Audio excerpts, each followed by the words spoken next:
Oh my God.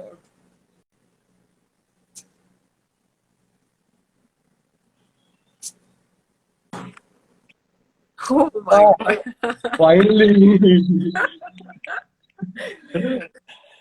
I think, so what finally worked was I had to uninstall it and then install Instagram again, and that's what worked basically. Well, we tried, I suppose. 15 Yeah. steps is the charm. Yes. Cool. Yeah. Okay. So just for some context, everyone, we were supposed to start at 5, and we got delayed by some incredible technical difficulties. Um, so hi everyone. My name is Spanish. I'm working at Dakshin's Sports and Community Wellbeing program. We've been running the program. We started the program initially in like early 2020, and the idea was to basically increase our engagement with youth and children in coastal communities across the country, and basically work with them on topics of like health, livelihoods, education, and also potentially tap into the power of sports to enhance their life skills in terms of things like uh, teamwork, relationship building, focus, just giving them more things to do. And also, I think in terms of just the value of sports was just to give them more spaces to play and have fun and enjoy themselves recreationally. So I think that was most of the idea behind why we started the program. And then through the process, we also realized that given that no one in the program had any expertise in terms of like we've all played lots of sports, we're all sports people, but none of us have actually had any experience running a program like this or getting things running up on the ground in this context. So I think one of the strategies that we decided early on going forward was that we would tap into the knowledge and resources of people who are already in the sports for development sector around the country and who are already doing very interesting things in terms of like frisbee, skateboarding, surfing, and a whole bunch of other stuff. And that's the direction that we wanted. And we basically wanted to tap into their knowledge and their resources to build our program as well and build partnerships, and build it in a collaborative manner in some sense. And that's why, so just for some context, Varsha and Chiai, who are here as well, are from One All, and they've been helping us out with running the program since I think October or November last year. And we've been talking to them for a long time before that, but just given the circumstances and the pandemic and everything, that was when they could actually start working with us. So yeah, so that's context for this talk, and we just wanted to get on board with them and get like just introduce everyone and our audience as well in terms of uh, what we're planning to do, what work they do as well, and just some context for how we plan to take this partnership forward in some sense. So, Varsha, Chia, do you guys want to like introduce yourselves and yeah. Sure. Thanks, Ganesh. Thanks for the introduction. Hi, everyone. I'm Varsha. Chai and I run One All. Before that, my background is as a photojournalist, and then I found Ultimate Frisbee in 2012, and everything changed since then. So we started One All in 2016, and yeah, I think we can talk more about One All after Jia introduces herself. Sure. Hi everybody. Thanks a lot for this opportunity and then inviting one all to share what we believe in. So my name is Chiai. I'm from Japan, but I live in Chennai for almost 10 years, actually more than 10 years, and then I think I become more like a Tamilian than anybody else. I think my background briefly, I have been working in the social sector for 20 years, but not in like an entirely education sector. But in the past 6-7 years, my focus was more on like developing life skills through different mediums, and then I strongly felt like sports has a kind of sports is a great tool to teach life skills and then change or make actually youth grow. So with Basha we started One All, and then maybe we can jump in and talk more about One All. Sure. Thanks, Jay. So when we started One All, the idea behind it is that we realize the power of what ultimate frisbee can do for young people, and how it equalizes the playing field regardless of any socio-economic, religious, cultural backgrounds, especially gender differences that are around. And we as people, as individuals, learned so much through the sport. And we were in the unique place at the growth of the sport at the time in 2016, where we could really be a part of growing the sport in the country. So we wanted to create those opportunities for other people to also experience the sport as we have, and hence One All began. Yeah. Yeah. So do you guys want to talk a little bit more about like what you all have been up to in the last couple of years and how you all are, like your programs itself, or yeah. Sure. We started One All in 2016 October. Pretty much like in 2016, kind of went to kind of testing out a curriculum, basically like pilot. It's more like doing like a pilot test and all that to standardize the curriculum, standardize like a monitoring evaluation and all that. So we started a Chennai program, mainly like a school program as well as community programs in 2017. So we work with 4 marginalized communities. 3 of them are fishing communities in Chennai. And then during the pandemic, we had to kind of stop school programs, but we're hoping that those schools gonna kind of invite us back or give us permission to run the school programs. So we kind of designed the 3 years life skill through sports curriculum. In the past 2 years, we kind of integrated the social emotional learning components to it. So this is like a 3 years curriculum. Like in Chennai, roughly 150 children access to this program This year. Correct. Yeah. So Jay takes care of the Chennai side of One All, and I look after Gudalur. In Gudalur, we started working in 2018. We started here with a facilitated training program for Adivasis, for tribals, in partnership with a couple of organizations that have been here for the past 30 years or so. What we try and do is wherever we go, we partner with organizations on the ground so that we don't have to start from scratch. They're already in the community, and they've already built trust, and they know so much about the communities that they're working with, that we felt that there is no point trying to reinvent the wheel and have only our base of operations in all kinds of places. So we really believe that partnerships are key to have the maximum impact that we possibly can, which is what we're trying to do with Dakshin as well. And just to backtrack a little bit, in our last 5 years of operations, we've worked with more than 1,200 children. We have partnerships now in Nagapattinam, in Rajasthan, and hopefully in Orissa and Andamans very soon. We have programs going to start in Orissa and Andamans very soon. Hopefully in Assam as well. So a lot of very exciting things happening. Even though there was a lull during the pandemic, I think it has really taught us to evaluate what we are doing and not just be fixated on what we want, but what our communities really need. And that's what we've learned over the past couple of years. Nice. Cool. So just coming to the meat of this live session, I guess, was the question of like the power of sports in some sense, and what sort of impact we can have on, like what sort of impact sports can have on the lives of people, and just in terms of like growth and giving them room for exploring their own interests and that kind of stuff. So what do you guys have to, like, if you guys can tell us about that, then we can also flesh out a conversation based on that as well. Yeah. Sure. Thanks, Kanishk. So basically, I mean, young children, it's very, very hard to get them together if you want them to come and learn a subject. If you want them to sit and study about something, you want to get them for tuition classes. But play is something that everybody wants to do.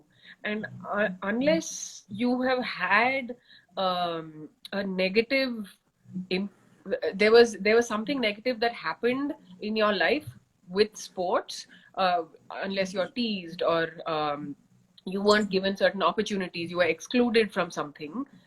Almost all children enjoy sport, and almost all adults enjoy sport. It's just the physical act of running and playing that releases endorphins in your body, and it is just scientific.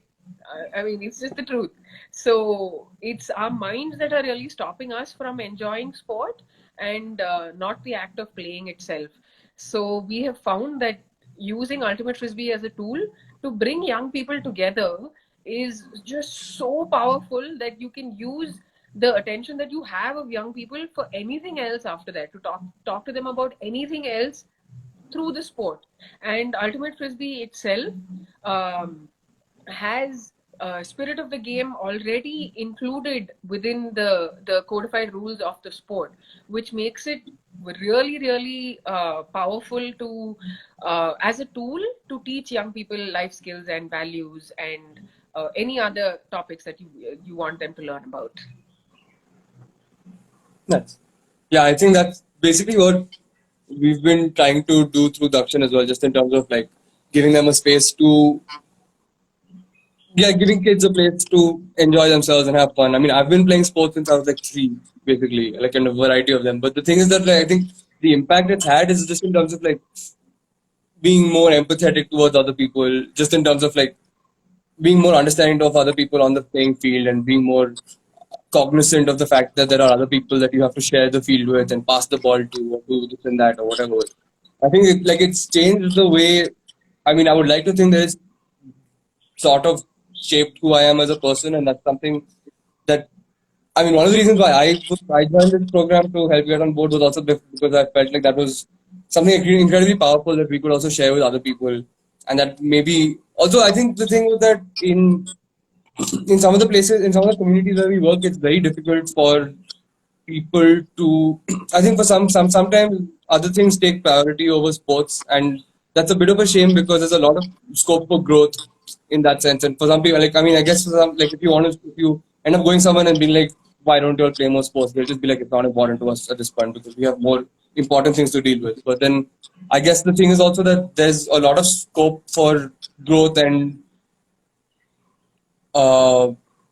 yeah, I guess growth would be the correct word in that sense. Just like to use sports as a way to actually grow as people, and I guess we're trying to figure that out as well as we go forward in induction as a program as well. I think that's just, yeah, I think that's a very similar perspective in that sense. Yeah, definitely. And it is sad, like you said, Kanishk, that the importance is taken away from sport, and it's given to more important, I mean, more things that are perceived as important, like curriculums in terms of education, specifically, sitting in classrooms and studying. But there are so many things that we can learn through the sport in terms of how to live your life that you really can't learn in a classroom. Yeah. Not to say that subjects and like study is not important, but it at the same time, learning how to live your life and getting along with others and empathizing and really understanding where the other person is coming from is as important as learning maths or science or anything else that you want to do, anything else that you want to study. So yeah. Also, sorry, that's an aside. I just wanted to add for people watching, if you all have any questions, please feel free to put them in the comments and then we can respond to them maybe at the end of the session or as they come up as well. So just, yeah, if you have any questions, just feel free to put them in. But yeah, I think, yeah, I guess like you said, it's a bit of a shame that it's not the foremost in people's list of priorities, I guess. But I think that's the point of the programs that we're trying to put together as well, like put together in collaboration with other people as well as you guys and that kind of stuff. So I think, yeah, is there any way that would you be able to talk about some of the impacts that y'all have been able to see in the communities where y'all work just by using frisbee sessions or that kind of, or like other adjacent sessions in some sense? Can y'all just talk a little bit more about that if you have seen any impact in that sense. Sure. In terms of child behaviors, we really want to achieve the children to be empathetic, build the resilience, build the communication skills, discipline, and then other kind of like aspects to it. I mean, of course, like, you know, those kind of behavior transformation doesn't it's not visible within like in 1 month or 2 months of time, but like the children keep coming to our session, we can actually see the when let's say like some children actually used to be very aggressive and then tease a lot, kind of that kind of behavior reduced drastically, and then before they tease they think about like, you know, other people's feelings, and then so those kind of things, like, you know, we were able to kind of facilitate and make them understand through like in discussion, or even like, you know, small like fun activities and the ultimate session and then all that. So these are kind of behavioral change. Apart from that, apart from actually running a session, we do a lot of home visit, meet parents and Uru Talaiva, like a community leaders, SHG leaders, to really make them understand importance of sports, or like importance of like, you know, life skill education through certain mediums. So so what we identify in the community was that the majority of the girls, when they reach puberty, they are not allowed to step out from the house. Like mobility is very limited, like a home, school, and coming back to home, and there may be tuition center. So absolutely no for like, you know, going out and then playing with like, you know, kids, I mean the other friends, or big no for like, you know, playing with or even like talking to boys. Otherwise they will like they often say like, you know, oh, what is community gonna say about me, like bad, kind of label them as a bad girl. So but we actually spoke to parents, and then keep talking about like, you know, importance of like, you know, giving exposures, equal exposures as maybe brothers and then other like a male family members. So we almost like 80% of the girls continue to come to our program even after puberty. So that's a really big change we feel. Of course, like, you know, it's not like always like a success story. We have a lot of challenge to it, but our team, like every day they hit a community and talk to like, you know, a bunch of like community members, and then other than like, you know, running a session. So that it's a great outcome that we see. Any other things in Gudalur? I think the biggest success that we've had in Gudalur is we have a team of 4 Adivasi women, 4 tribal women who are running our sessions. They are all married. One of them even has a child. And for them to continue to do this work after getting married is a huge deal, especially after having a child. Almost nobody in the community has worked in sport like this before, and they're amazing role models to all the children that they work with. So I'd really like to just appreciate their efforts and what they've been able to achieve. Nice. Cool. Okay. So just I think this might be a good time to take up this question. I think someone had a question earlier about what's the best way to convince parents to let their children play sports. And I just figured I can coming back to what Chia had mentioned earlier as well, just in terms of getting young girls to come out and play and having that kind of experience. I think that might be, I don't know if is that a question you might have an answer for at some point, or yeah. Correct me if I'm wrong, Jai, but the most important things for parents to understand is that we really care for their children. So as long as we can convince them and build that personal relationship with them, and show them, and not just talk to them, but show them that we care for their children, by giving them regular updates on how their children are doing, what their areas of improvement are. Is there something that they can help out with at home? Is there something that the parents would like us to work on, that they are unhappy about, or they would like their children to improve on? So these are few of the things that really convince parents. And also specifically girls, if we have female facilitators as role models for young girls, then it shows, instead of telling somebody that, girls can do everything, you're just showing them in action. So yeah, I think that's what really makes a big difference. Also, outcome can be noticed by parents. Then it's just like a ripple effect. Like some parents actually come and tell us, like, hey, like, my daughter, like, improved on XYZ, started respecting me, started actually using, like, very respective, like, the word in Tamil when she talks to the elderly person, or she wakes up and they take initiative to help or do something, some change. Obviously, like, a parents also start noticing those kind of things, and then they often come and then tell us, like, this is fantastic, probably, like, not, of course, like, we can't take all the credit. I'm pretty sure, like, other factors also contributing the child to grow and then learn in the way, like, even going to school, like, we should also give a credit to school program and those kind of things. But once parents notice certain, like, positive change, it's pretty, like, easy to convince them to, like, take them to, like, outing as in, like, kind of workshop outside of the communities. So yeah, every year, like, we noticed the number of the girls whom we're able to take them out from the community has been increasing for exposure visit. Right. Yeah.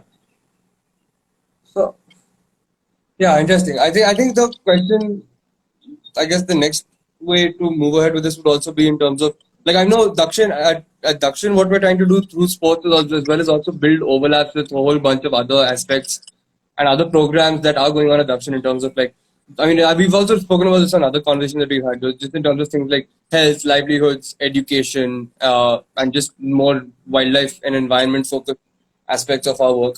We're trying to build overlap between sports and those other aspects. And I think that also connects to what Chi was talking about right now in terms of, like, I mean, it's obviously not sports that is just like one group of people that's the only factor in terms of changing behaviors of people. So do you all think it's been, like, how important has that been to the work that y'all have been doing? Because I know in terms of our model, obviously that's obviously a direction that we're trying to push towards in terms of building overlaps between various other factors that have been going on at Dakshin. But in terms of Vanal's experience on the ground, how important has it been to, like, round out all the work that you have done with sports with all these other separate things? Like, I know you'll have done, like, mental health workshops and sexual and reproductive, like, addressing sexual and reproductive health and that kind of stuff. But, like, how critical have those also been to the way you have built your model in terms of working with communities and something, I guess, was the next. Yeah.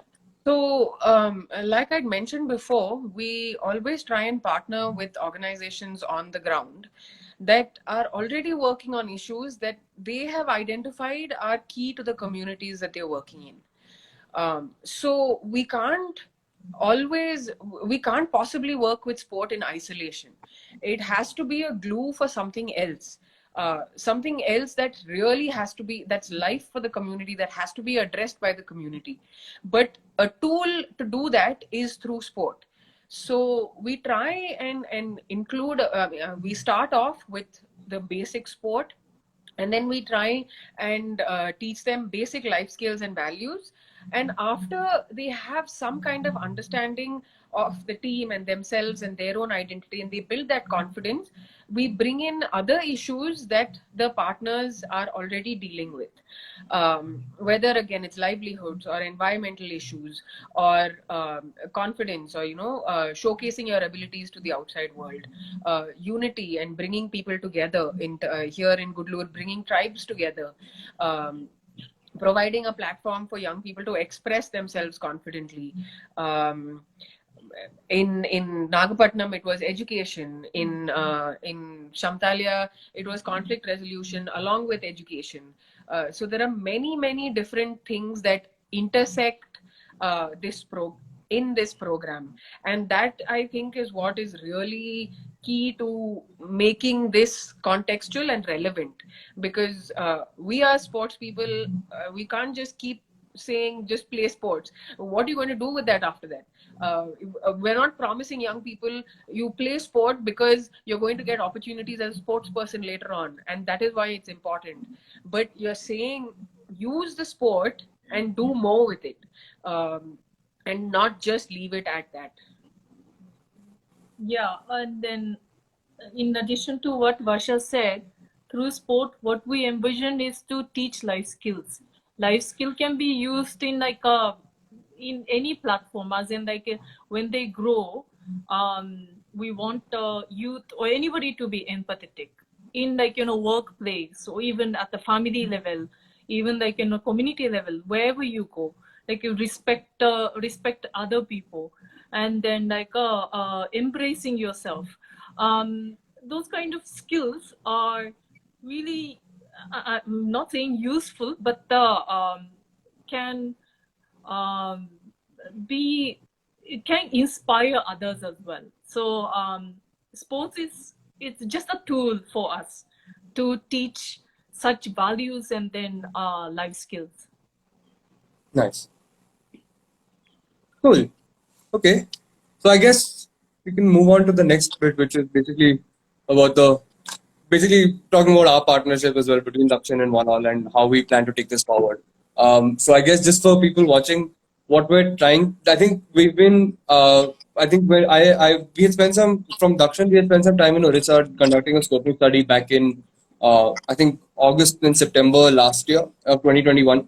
And the point of the scoping study was also basically to get develop an understanding of seeing how much access people had to sports and opportunities of sports in terms of just basically what were the enablers and barriers to allowing them or preventing them from playing sports. And I think while we were there, I mean, even before I had gone there, we'd been talking to Vasha and Chai from One All and the rest of the One All team as well, and just trying to figure out ways we could take this collaboration forward. And one of the ways we started to do that was that we invited them to come on board with us while we were in Orissa, and they graciously accepted, and they had come and they ran a 3-day pilot, like a frisbee demonstration session in two of the villages where we were working in Orissa, in Ganjam. And yeah, I think so. Basically, we've been planning to build on those sessions for the longest time, I think, since then, and it's just been difficult given the circumstances. But I think hopefully in the next month, in the next couple of weeks, actually, we're planning to go to Orissa and build on this with I think another short-term program, at least to start with, before we build up or long-term interventions in terms of hopefully running frisbee-based sessions and sports-based sessions in Orissa over like at least the next couple of years. So yeah, do you guys want to add to that if there's anything? Yeah. Sure. What we're trying to do is, again, like Dakshin has got field stations and research centers in so many different places. And Dakshin and Kanishk and Karthik came to us with this idea that they want to engage more with the communities and with the people and involve them with environmental education and research, and possibly getting involved with the programs that they are running there already.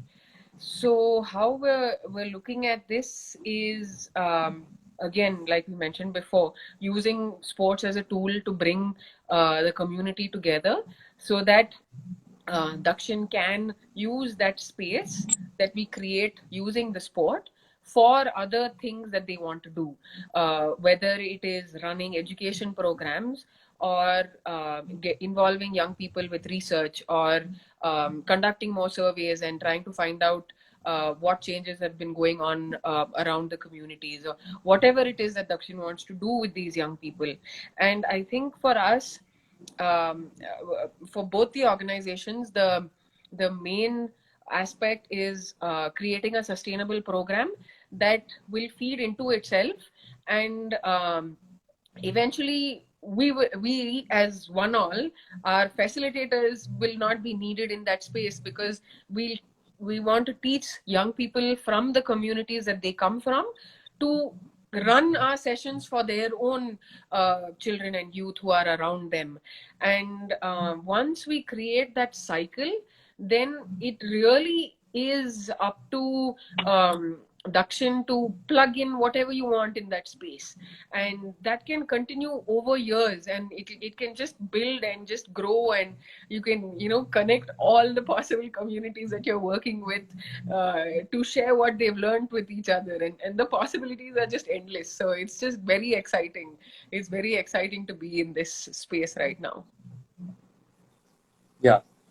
Yeah, I think even from the sports program specifically at Dakshin, what we've been trying to do is create, like as Varsha also mentioned, and was the idea to create like a sort of like a self-sustaining model in some sense, because I think it made like this partnership with One All also made a lot of sense, just because I think they have a facilitated training program, which was a big part of how we were planning to develop our model, because we were hoping that it would come to a point where we can basically turn to people from the communities where we used to work with in the past to shape the programs in other places where we could scale up to. And I think we've been trying to be a little quite ambitious about it in terms of scaling up to multiple sites along the coast at some point. So hopefully in the coming years, we'll be working through sports in multiple sites along the coast. And this idea of scaling up and using facilitated training programs where we can actually train members from the community to build or to run these workshops and sessions themselves was a critical way for how we plan to build this program as well. And I think part of that was also the curriculum, and building a curriculum where we could uh, use sports as a tool to work with people on a range of topics like education, health, livelihoods, and everything else we've also been talking about as well. So yeah, I think it's been a big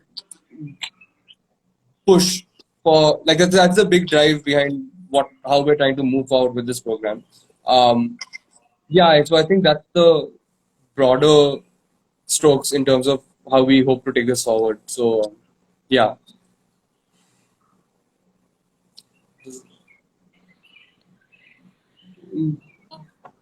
Yeah, do you guys have anything else to add on that part? Otherwise, we can maybe start wrapping this up, I guess. Unless anyone has any questions, of course, in this case, feel free to just butt in and we can respond to them as and when. But otherwise, if you guys have anything else to add, we can move forward from there. I think we can move on. Yeah, cool, great. So then, unless anyone else has any questions, I think we're going to start wrapping this up now. So yeah, I think just give it like maybe like another 30 seconds and then we can figure out if anyone has any. Yeah. Maybe actually I do have one thing to add here, Yeah. and Kanesh did touch upon this a little before. Like, we don't want to be indispensable anywhere, and like where we like what is most relevant to us is getting people from the community to take this forward. And when we really do that is because they are the ones who understand their communities best.